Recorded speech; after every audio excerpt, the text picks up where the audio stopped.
پیچھے والے رشتہ دار یہ کہتے ہیں کیا چھوڑ کے مرا؟ ڈائل چیک کرو، کمپیوٹر چیک کرو، فون چیک کرو، بینک کے اندر کانٹیکٹ کرو، کیا چھوڑ کے مرا؟ اور یہی مرنے والا جب قبر میں پہنچ جاتا ہے تو فرشتے پوچھتے ہیں کیا لے کر آیا؟ پیچھے والے کہہ رہے ہیں کیا چھوڑ کے مرا، اور فرشتے مرنے والے سے پوچھتے ہیں کیا لے کر آیا؟ جو چھوڑ کے جانا ہے اس کے لیے پوری زندگی ختم کر دیے، اور لے کر جانے کے لیے کچھ بھی نہیں ہے ہمارے پاس۔ ہم نے کوئی تیاری کی ساتھ لے جانے کی چیز؟ کوئی تیاری نہیں ہمارے پاس۔ عمل بھی ہے تو ایسا تو پتہ نہیں بارگاہ سمدیت میں مقبولیت اس کا درجہ رکھتا بھی ہے یا نہیں معلوم۔ سب کچھ ہمارا ناقص ہے، پھر بھی ہم اس دنیا میں مست ہیں۔ خیر، میں کہیں شکر کی بجائے کسی اور طرف چلا جاؤں تو آئیے پھر میں آپ شکر کی طرف لے آتا ہوں۔ اللہ کی نعمتوں کا شکر کرو، شکر ادا کیا کرو۔ جب جو نعمت ملے فوراً اس کا شکر ادا کر لو۔ اللہ کو شکر ادا کرنے والا بندہ بہت پسند ہے، وہ بڑی محبت کرتا ہے شکر ادا کرنے والے بندے کی۔ آپ ذرا بتائیے، آپ نے کسی کو کوئی چیز تحفے میں دی، مثال کے طور پر آپ نے کسی سے کہا کہ یار یہ نا فلاں کو تم دے دینا میری طرف سے، پھر آپ نے اس کو میسج کیا کہ یار میں نے تمہارے لیے ایک گفٹ بھیجی تھی، ملی یا نہیں؟ وہ لکھ دے کہ ہاں ملی، لیکن گفٹ کے عوض کے اندر تھینک یو نہیں لکھتا، جزاک اللہ نہیں لکھتا، تو آپ کہتے ہیں کیسا آدمی ہے یار، اس کے پاس تھینک یو کہنے کے لیے بھی ٹائم نہیں۔ نیکسٹ ٹائم آپ کوئی گفٹ دینے کے بارے میں 50 بار سوچیں گے، اس ناقدرے کو دے کر کے کیا فائدہ؟ نادانو، اس سے بھی تمہیں سمجھ میں نہیں آتا۔ سن لو، دنیا وہ گفٹ دے گی جو اور بھی دے سکتے ہیں، خدا نے وہ دیا ہے جو کوئی نہیں دے سکتا، اللہ نے وہ دیا ہے جو کوئی نہیں دے سکتا، پھر ہم کیوں ایسا کر رہے ہیں کہ اس کا شکر نہیں بجا لاتے؟ میں بوائلر مرغی کی بات نہیں کر رہا ہوں، دیسی مرغی کی بات کرتا ہوں۔ وہ ایک ڈراپ پانی پینے کے بعد یوں آسمان پر اٹھا کرتے، ہمیں بتاتی ہے کریم کا شکر ادا کرو۔ حیرت کی بات ہے، ہم اللہ عز و جل کا شکر ادا کرنے کے لیے تیار ہی نہیں ہیں۔ ہماری زندگی اللہ کی ناشکری میں گزرتی۔ آئیے، بیٹا پیدا ہوا، بڑے زمانے کے بعد پیدا ہوا، نام کیا رکھیں گے؟ برتھ ڈے منانا ہے، یہ ہے وہ ہے۔ کبھی ہم نے قرآن پڑھا کہ بچے کی ولادت کے بعد بچے کی سب سے پہلے فکر کس چیز کی کرنی چاہیے؟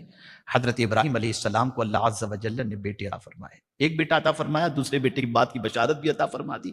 تو قربان جائیے، حضرت ابراہیم علیہ السلام ادھر بیٹے کی ولادت ہوتی اور کہتے الحمدللہ الذی وہب لی علی الکبر اسماعیل و اسحاق ان ربی لسمیع الدعاء رب اجعلنی مقیم الصلاۃ ومن ذریتی ربنا وتقبل دعاء۔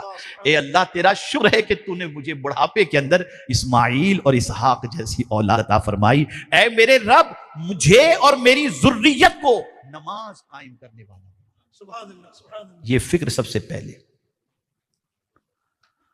قرآن اٹھا کر کے دیکھیے، آپ کو ایک حدیث شریف سناؤں گا، آپ کا ایمان تازہ ہوگا، اور مجھے امید ہے کہ آج کے بعد انشاءاللہ اس حدیث پر عمل کرنے کی کوشش کریں گے۔ جانتے ہیں، قربان جائیے رحمت عالم صلی اللہ علیہ وسلم کے ارشاد پر، آقا کریم صلی اللہ علیہ وسلم نے ارشاد فرمایا کہ جب پروردگار کسی کو کوئی نعمت عطا کرتا ہے اور اس نعمت کے ملنے پر وہ ایک بار کہتا ہے الحمدللہ، اللہ اسے ثواب عطا کرتا ہے۔ لیکن اس نعمت سے خوش ہو کر ایک بار کی بجائے 2 بار کہتا ہے الحمدللہ، تو اللہ تعالیٰ دگنا ثواب عطا کرتا ہے۔ اور اس نعمت پر خوش ہو کر میرا بندہ اگر 3 مرتبہ الحمدللہ کہہ دے، اللہ اس کے صغیر گناہوں کو معاف فرما دے۔ کسی نعمت کے ملنے پر بندہ 3 مرتبہ الحمدللہ کہہ دے تو اللہ اس کے صغیرہ گناہوں کو معاف فرما دیتا ہے۔ آپ ذرا سوچیں، ہمیں تھینک یو تو یاد ہے، الحمدللہ یاد نہیں۔ منو پانی پی جاتے ہیں، ٹنو پانی پی جاتے ہیں، منو کھانا کھا جاتے ہیں، الحمدللہ یاد ہی نہیں ہے۔ یہ قحط پڑ جانا، یہ غلے کا کم ہو جانا، یہ گلوبل وارمنگ، یہ ساری چیزیں ہے کیا؟ یہ سب اللہ کی نعمتوں کی ناشکری کا ریزن ہے۔ اسی لیے اللہ عز و جل نے فرمایا یا ایھا الذین آمنوا کلوا من الطیبات کلوا من طیبات ما رزقناکم واشکروا للہ ان کنتم ایاہ تعبدون۔ اللہ فرماتا ہے اے ایمان والو، جو کچھ ہمیں پاکیزہ حلال تمہیں عطا کیا ہے نا، اس میں سے کھاؤ، اس رزق میں سے کھاؤ اور میرا شکر ادا۔ اللہ اکبر۔ لیکن یہ شکر کون ادا کرے گا؟ ان کنتم ایاہ تعبدون، اگر تم میری عبادت کرتے ہو۔ اس لیے آپ دیکھیں گے کہ ماڈرن زندگی گزارنے والا کبھی اللہ کا شکر ادا کرتا نظر نہیں آئے گا، لیکن زیادہ تر اللہ کا شکر ادا کرنے والے بندے وہ نظر آئیں گے جو اللہ کی بندگی کرتے ہوئے نظر آتے ہیں۔ آپ وہ کسی حد تک کرتے نظر آئیں گے۔ اللہ کا شکر ادا کرو اور قربان جائیے۔ میں یہاں پر یوتھ کو اسپیشلی میں کہوں گا، شکر اللہ کا بھی ادا کرو، اور اگر آپ کے ساتھ کسی نے اچھا سلوک کیا ہے تو اس کا بھی شکر ادا کرو۔ بھلائی کی ہے کسی نے، اس کا بھی شکر ادا کرو۔ حضور صلی اللہ علیہ وسلم فرماتے من لم یشکر الناس لم یشکر اللہ، جو لوگوں کا شکر ادا نہیں کرتا وہ اللہ کا بھی شکر ادا نہیں کرتا۔ یہ شکر کی پریکٹس کرائی جا رہی ہے کہ جو تمہارے ساتھ اچھائی کرے اس کا تم شکریہ ادا کرو۔ اور ابتدا قرآن کہاں سے کی؟ کس کا شکر؟ انسانوں میں سب سے پہلے جوڑا اللہ نے، انشکر لی ولوالدیک، میرا شکر ادا کرو اور اپنے ماں باپ کا شکر ادا کرو۔ حضرت بایزید بسطامی علیہ الرحمہ مدرسے میں پڑھنے کے لیے گئے، اور جب مدرسے میں پڑھنے کے لیے پہنچے تھے اور کچھ دن گزرے اور استاد قرآن پڑھاتے پڑھاتے جب اس آیت پر پہنچے انشکر لی ولوالدیک، تو حضرت بایزید بسطامی علیہ الرحمہ نے اپنے استاد سے کہا حضور اگر اجازت ہو تو میں اپنی ماں سے مل کر آؤں؟ فرمایا بیٹے بے ٹائم کوئی چھٹی کا وقت تو نہیں ہوا؟ کہا حضور اجازت ہے تو میں مل کر آ جاؤں، میں جلدی آ جاؤں گا۔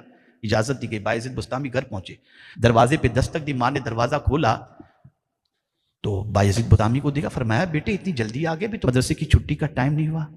کہا ماں تیرا بہت بڑا شکر ہے، تیرا بہت بڑا احسان ہے، بس ماں مجھے اجازت دے میں جا رہا ہوں۔ کہا بیٹے اتنی سی بات کہنے کے لیے تو آیا؟ کہا ہاں، میں نے آج میرے استاد سے پڑھا انشکر لی ولوالدیک، میں نے سوچا تیرا شکر ادا کر لوں، پھر اس کے بعد رب قدیر اللہ جلالہ کا بھی میں شکر اس طریقے سے ادا کروں کہ تیرا شکر کہ میری ماں نے مجھے اللہ عز و جل کی محبت پلائی، اور اس اللہ کا شکر کہ اللہ نے تیرے جیسی ماں مجھے عطا فرمائی۔ یہ سوچتے شکر ادا کرو، ناشکری کے دروازے بند کر دو۔ نعمتیں اس وقت تک ہمارے پاس رہتی ہیں جب تک کہ ان نعمتوں کا ہم شکر ادا کرتے ہیں۔ ایک مرتبہ درود شریف پڑھ لیں، میں آپ کو مزید اس کے حوالے سے کچھ باتیں سے بتا دوں۔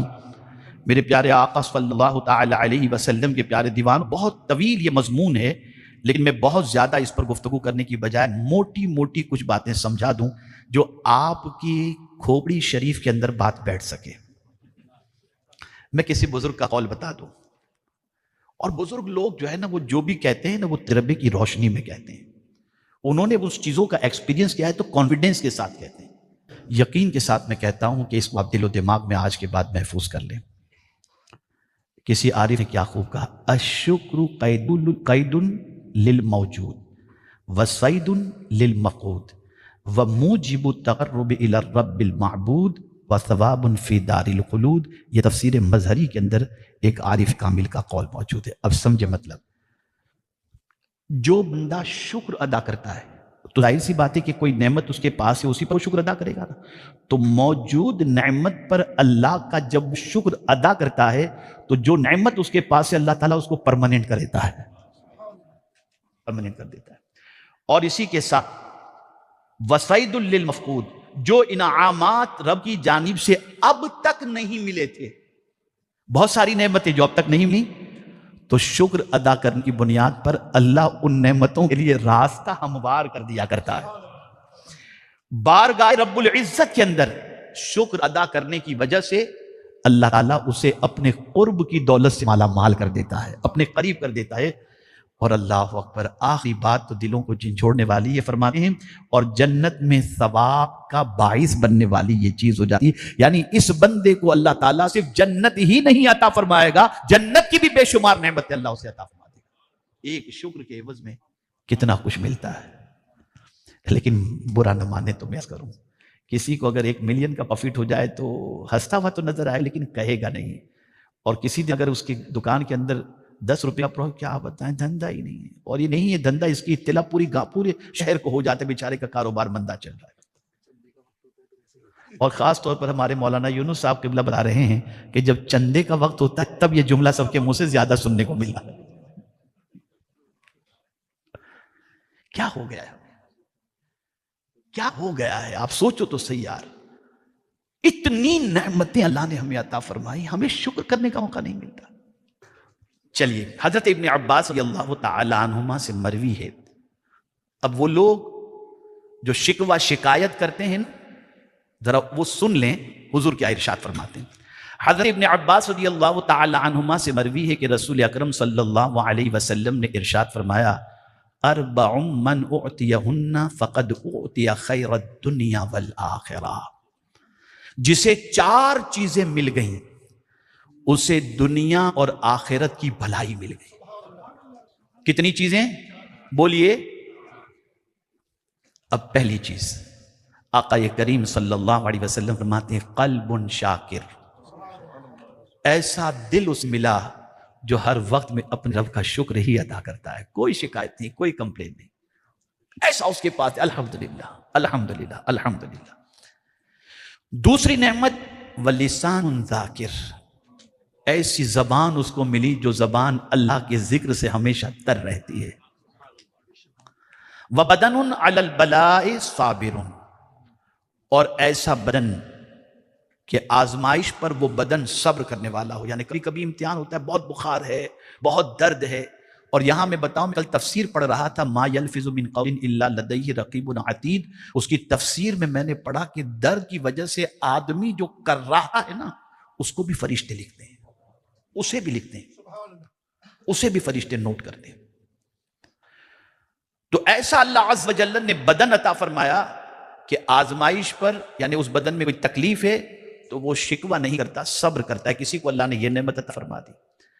اور پھر چوتھی کے سلسلے میں تھوڑا سا اچھی طریقے سے جو شادی نہیں کی ہے نا، وہ ذرا اس پہ توجہ دیجیے گا۔ وَزَوْجَةٌ لَا تَبْغِي خَوْنًا فِي نَفْسِهَا وَلَا مَالِهِ، اور اپنے آپ اور شوہر کے مال میں خیانت نہ کرنے والی بیوی، یعنی ایسی بیوی مل جائے جو خود بھی محفوظ رہے اور اپنے شوہر کے مال کو اور اس کے مال کے اندر بھی کوئی خیانت نہ کرے، اسے بھی محفوظ رکھے، یعنی تکلیف کے اندر ایسا بدن جو صبر کرنے والا ہو، بیوی ایسی جو خیانت نہ کرنے والی ہو، اور اسی کے ساتھ زبان ایسی جو اللہ کا ذکر کرنے والی ہو، اور دل ایسا جو شکر کرنے والا ہو۔ حضور فرماتے ہیں جس سے یہ 4 چیزیں مل گئیں اسے دنیا اور آخرت کی بھلائی مل گئی، صرف دنیا کی نہیں، آخرت کی بھی حضور صلی اللہ علیہ وسلم نے فرمایا کہ بھلائی مل گئی۔ اس سے آپ اندازہ لگا سکتے ہیں کہ میرے پیارے آقا صلی اللہ تعالی علیہ وسلم کے پیارے دیوانوں، اللہ عز و جل نے کس طریقے سے شکر کا فائدہ اور اس کے پیارے حبیب صلی اللہ علیہ وسلم نے شکر کا فائدہ رکھا ہے۔ میرے پیارے آقا صلی اللہ تعالی علیہ وسلم کے پیارے دیوانوں، آپ اس چیز کو اچھی طریقے سے ذہن میں رکھیں کہ شکر کرنے والے کو اللہ کتنا ثواب عطا فرماتا ہے۔ حضرت ابو ہریرہ رضی اللہ تعالی عنہ سے مروی ہے کہ نبی کریم صلی اللہ علیہ وسلم نے ارشاد فرمایا ان للطاعم الشاکر من الاجر مثل الصائم الصابر، سرکار فرماتے ہیں کھا کر شکر ادا کرنے والے کا ثواب صبر کرنے والے روزے دار کی طرح ہے، کہ جو روزے دار صبر کرتا ہے اس پر جو اسے اجر ملتا ہے، کھا کر کے جو اللہ کا شکر ادا کرتا ہے اللہ تعالیٰ اس کو اس روزے دار کی طرح ثواب عطا فرماتا ہے۔ میرے پیارے آقا صلی اللہ علیہ وسلم کے پیارے دیوانوں، آقا کریم صلی اللہ علیہ وسلم نے فرمایا الایمان نصفان، نصف فی الصبر و نصف فی الشکر، ایمان 2 حصوں کے مجموعے کا نام ہے، ایک حصہ اللہ نے صبر میں رکھا ہے اور ایک حصہ اللہ شکر میں رکھا ہے۔ میرے پیارے آقا صلی اللہ تعالی علیہ وسلم کے پیارے دیوانوں، اب حدیث شریف آپ کی سماعتوں کے حوالے کرنے جا رہا ہوں، اسے سن کر آپ کا دل باغ باغ ہو جائے گا، اور اللہ نے کرم فرمایا تو انشاءاللہ شکر کرنے والی زبان اور شکر کرنے والی طبیعت ہماری بن جائے گی۔ سنیے، آقا کریم صلی اللہ علیہ وسلم نے ارشاد فرمایا اول من یدعا الی الجنہ الذین یحمدون اللہ فی السراء والضراء، جنت میں سب سے پہلے وہ لوگ داخل ہوں گے جو خوشحالی اور مصیبت دونوں حالتوں میں اللہ کا شکر بجا لاتے ہوں گے، خوشی ہو تو بھی اللہ کا شکر اور تکلیف ہو تو بھی اللہ کا شکر۔ قیامت کے دن اللہ عز و جل ایسے بندوں کو جنت میں پہلے داخل فرمائے گا۔ میرے پیارے آقا صلی اللہ تعالی علیہ وسلم پیارے دیوانوں، اب آخری بات عرض کر کے میں اپنی گفتگو کو ختم کرتا ہوں۔ میرے پیارے آقا صلی اللہ علیہ وسلم کے پیارے دیوانوں، یہ آپ کا کانفیڈنس آپ کے اندر ہونا چاہیے اس لیے کہ میں اس رسول کی بات کر رہا ہوں جو رسول سچ کے علاوہ کچھ نہیں فرماتا اور جو اپنی مرضی سے کچھ نہیں کہتے، اپنی مرضی سے کچھ نہیں کہتے۔ وہ زبان جس کو سب کن کی کنجی کہیں، اس کی نافذ حکومت پہ لاکھوں سلام۔ جو کہہ دیں، اور میں یہاں بتاؤں آج تک علم غیب کے منکرین ہیں بھی، اور سرکار صلی اللہ علیہ وسلم کے سلسلے میں جو ہے وہ ایسی بات بھی کہتے ہیں جو غیب کے علم پر دلالت بھی کرتی ہے، انکار بھی کرتے ہیں علم غیب کا، اور پھر حضور کی غیب دانی کی باتیں جو ہیں جو سرکار نے بتائی وہ مانتے بھی ہیں۔ آج یوٹیوب پر آپ کو بھرا پڑا ملے گا قیامت کی نشانیاں، قیامت کی نشانیاں۔ کس نے بتائی آپ کو؟ کس نے بتائی بھائی؟ آپ ذرا یہ تو بتائیے، تو آپ کہیں گے حضور نے میاں قیامت کی نشانی 1500 سال پہلے حضور بتا رہے ہیں، آپ مان رہے ہو اس کو علم غیب نہیں کہیں گے تو اور کیا کہیں گے؟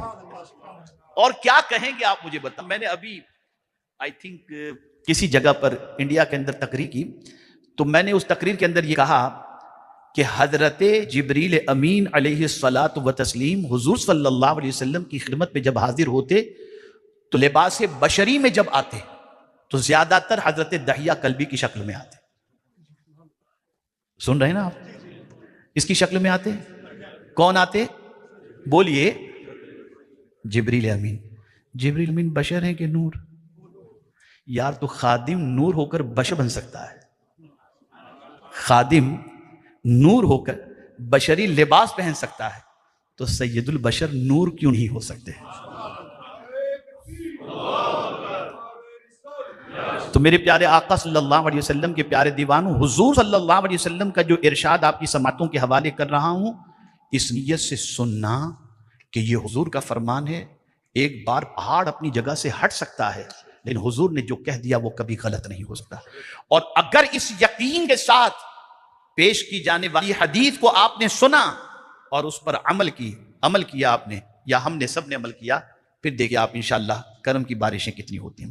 شعب الایمان جلد 6 صفحہ نمبر 294 کے اندر یہ حدیث مبارکہ موجود ہے۔ حضرت عبداللہ ابن مسعود رضی اللہ تعالیٰ عنہ سے مروی ہے، وہ فرماتے ہیں کہ رسول اکرم صلی اللہ علیہ وسلم کو فرماتے سنا۔ کون حضرت عبداللہ ابن مسعود؟ جانتے ہیں آپ؟ اللہ اکبر، اللہ اکبر، اللہ اکبر، جن سے حضور قرآن سنا کرتے تھے، وہ جلیل القدر صحابی، اور کوفہ کو جنہوں نے علم سے بھر دیا، بہت جلیل القدر صحابی حضرت عبداللہ ابن مسعود رضی اللہ تعالیٰ عنہ۔ وہ کہتے ہیں کہ رسول اکرم صلی اللہ علیہ وسلم کو فرماتے سنا، جسے 4 چیزیں عطا ہو گئیں وہ 4 چیزوں سے محروم نہیں ہوگا۔ کیا سرکار صلی اللہ علیہ وسلم نے فرمایا؟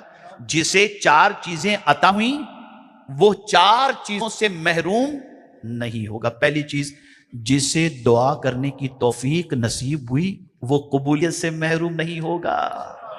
اب اگر کوئی کہے میں تو زمانے سے مانگ رہا ہوں مجھے میری دعا قبول نہیں ہوتی، تو حضور نے تو فرما دیا کہ قبول ہوگی، اس لیے کہ اللہ نے خود فرمایا ہے کہ ادعونی استجب لکم، مجھ سے دعا کرو، مجھ سے مانگو، تمہاری پکار کو قبول کروں گا۔ اب حضور صلی اللہ علیہ وسلم کی اس جملے کو پیش نظر رکھنا چاہیے، اور کبھی بھی دعا کے اندر کوتاہی نہیں برتنی چاہیے، مانگتے رہنا چاہیے، مانگتے رہنا چاہیے۔ جب حضور نے فرما دیا کہ وہ محروم نہیں رہے گا تو انشاءاللہ العظیم اس کی دعا رد نہیں ہوگی، اللہ کی بارگاہ میں ضرور قبول ہوگی۔ دوسری چیز، حضور صلی اللہ علیہ وسلم فرماتے ہیں جس سے شکر کرنے کی توفیق ملی وہ نعمت کی زیادتی سے محروم نہیں ہوگا، یعنی جو شکر کرے گا اللہ اسے زیادہ عطا کرے گا ہی، یہ حضور صلی اللہ علیہ وسلم کا ارشاد ہے۔ اور تیسرا ارشاد، جس سے استغفار کی توفیق نصیب ہوئی وہ مغفرت سے محروم نہیں رہے گا۔ استغفار کرتے رہو، اللہ رب العزت جل جلالہ ضرور مغفرت کا پروانہ عطا فرمائے گا۔ اور آخری بات میرے آقا صلی اللہ علیہ وسلم نے فرمائی، جسے توبہ کرنے کی توفیق عطا ہوئی وہ توبہ کی قبولیت سے محروم نہیں ہوگا۔ تو اے رسول اعظم صلی اللہ تعالی علیہ وسلم کے دیوانوں، یہ چند کلمات تھے جو میں نے آپ کی سماعتوں کے حوالے کیے۔ آج کا یہ سبق دل و دماغ میں محفوظ کر کے اٹھیں، شکوہ بند شکر شروع۔ اب شکر ادا کرنے کے طریقے بتا دوں، 3 طریقے شکر ادا کرنے کے۔ ایک طریقہ تو یہ ہے کہ نعمت ملی الحمدللہ، دوسرا طریقہ نعمت ملی سجدے میں جا کر اللہ کا شکر ادا کیا، اور تیسرا طریقہ جو سب سے اللہ کا پسندیدہ طریقہ ہے، اللہ کو پسند ہے وہ طریقہ، وہ یہ ہے اللہ نے جو نعمت عطا فرمائی اس نعمت کو اللہ اور اس کے رسول کے ارشاد کے خلاف یوز نہ کیا جائے۔ آنکھ قرآن دیکھنے کے لیے پکچر مت دیکھو، کان قرآن اور اچھی باتیں سننے کے لیے دیے گئے، اچھی باتیں سنو، زبان اچھی باتوں کے لیے اچھی بات بولو، پیر اچھے کاموں کے لیے لے جانے کا حکم ہے، اس لیے اللہ نے عطا فرمایا، اس طرف توجہ دو۔ تو عرض کرنے کا منشا یہ ہے کہ جو اللہ نے نعمتیں دیں اس کو جب مس یوز کرنے سے تم بچو گے، گویا تم نے اللہ کا شکر ادا کیا۔ اللہ